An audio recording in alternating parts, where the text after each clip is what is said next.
Halo, Bapak. Yo, kenapa? Ada perlu apakah? Ini Mama baru pulang jualan dari pasar. Syukurlah hari ini banyak jualan kita yang laku.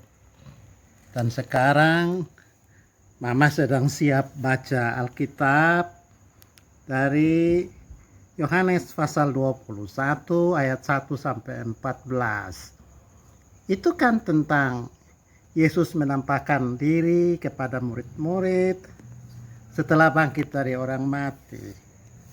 Yesus itu datang kepada 7 murid waktu mereka sedang bekerja di Pasik Tiberias. Apakah ayat ini juga bisa berarti bahwa Yesus datang kepada kita di tempat kerja kita sebagai yang jual sayur, tukang ojek, pegawai, atau juga polisi, hakim, dokter, dan seterusnya. Bapak bisa bantukah untuk kita mengerti itu dengan baik? Yo, bagus ya. Mama ini siap-siap untuk ikut kebaktian besok dari Yohanes 21 ayat 1 sampai 14. Memang ayat itu begitu, Mama. Coba Mama perhatikan. Yohanes bikin cerita tentang Yesus menampakkan diri pada murid-murid. Beda dengan yang dibuat oleh Matius, Markus, dan Lukas.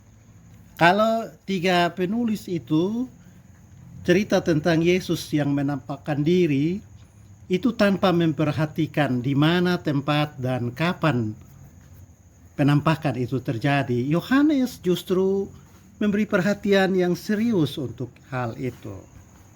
Ada 4 kali Yohanes bilang Yesus menampakkan diri kepada murid-murid setelah bangkit.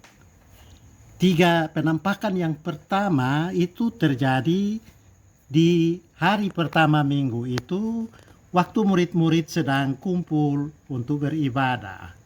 Itu terjadi waktu Yesus datang kepada Maria Magdalena, kepada perempuan-perempuan, lalu kepada Thomas, 10 murid tanpa Thomas, lalu 11 murid di mana Thomas ada. Lalu kali keempat, Yesus tidak datang di hari pertama, waktu mereka kumpul untuk ibadah. Tapi Yesus datang waktu mereka sedang bekerja menjala ikan di Pasik Tiberias.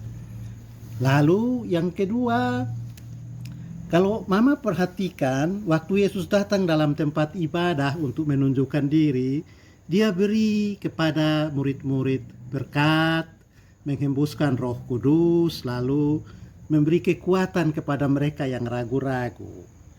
Tapi ketika Yesus datang di tempat kerja, waktu murid-murid sedang menangkap ikan, Yesus justru meminta dari mereka sesuatu. Ingat ya, waktu Yesus datang kepada Petrus dan 7 murid, Yesus bilang, "Hai anak-anak, adakah kamu memiliki lauk pauk?" Bagus ya. Bapak ini ternyata hebat, penjelasannya mantap juga.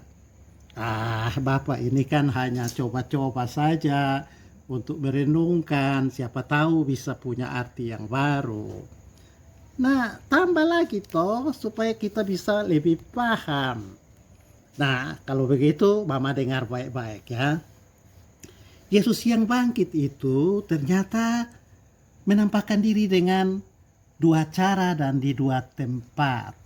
Cara yang pertama, waktu mereka sedang berkumpul untuk beribadah. Cara yang kedua, waktu mereka masing-masing pergi ke tempat kerja.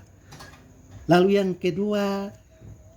ketiga, Yesus yang bangkit itu menampakkan diri ketika mereka berdoa, bernyanyi, dan memuji.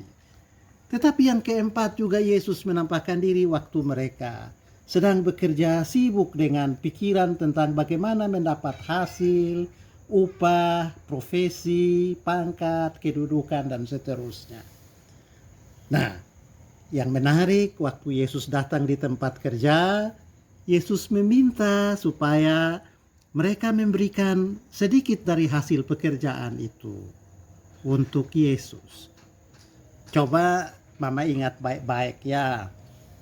Waktu Yesus datang kepada Petrus dan 6 murid di Tiberias, Yesus ajukan pertanyaan, "Hai anak-anak, adakah kamu memiliki lauk?"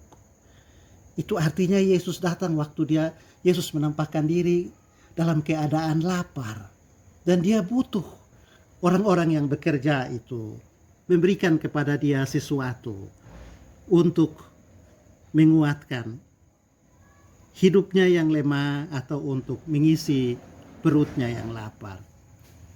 Kebangkitan itu tidak hanya kita rayakan dengan memuji Yesus atau menyembah Dia dalam lagu, doa, pujian, dan penyembahan.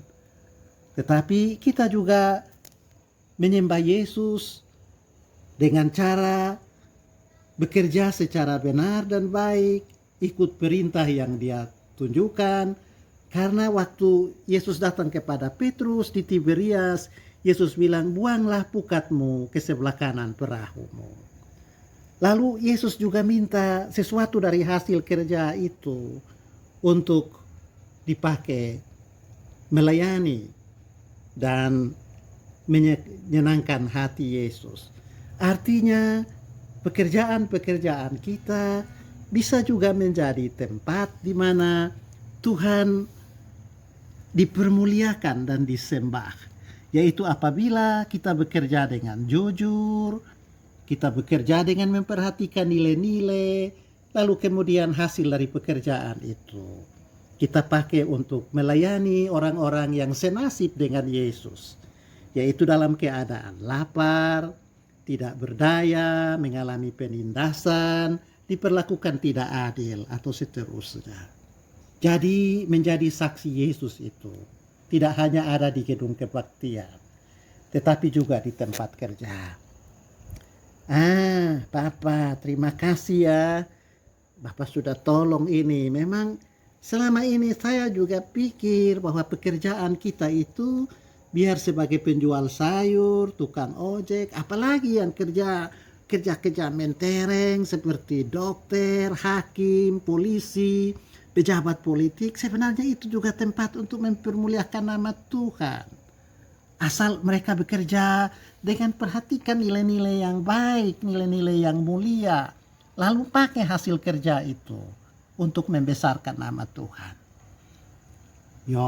Mama, itu penting untuk kita renungkan, dan semoga semua orang yang bekerja nanti besok hari Minggu mereka pergi ke gereja untuk baca Yohanes 21 ayat 1 sampai 14 seperti yang Mama buat, lalu kemudian pulang untuk menerapkan nilai-nilai itu dalam kerja dan semua aktivitas mereka. Bapak, terima kasih ya. Nanti jangan lupa makan habis malam kita berdoa sama-sama ya. Supaya nanti kita bukan hanya pakai kerja kita untuk membesarkan Tuhan dengan perhatikan nilai-nilai, tetapi juga kita sisihkan sedikit dari pekerjaan kita untuk menjadi berguna bagi sahabat-sahabat Yesus yang lapar, yang haus, atau yang mengalami banyak-banyak kesulitan. Mama, begitu sudah. Ayo, mari istirahat untuk kita makan, lalu kita berdoa sama-sama.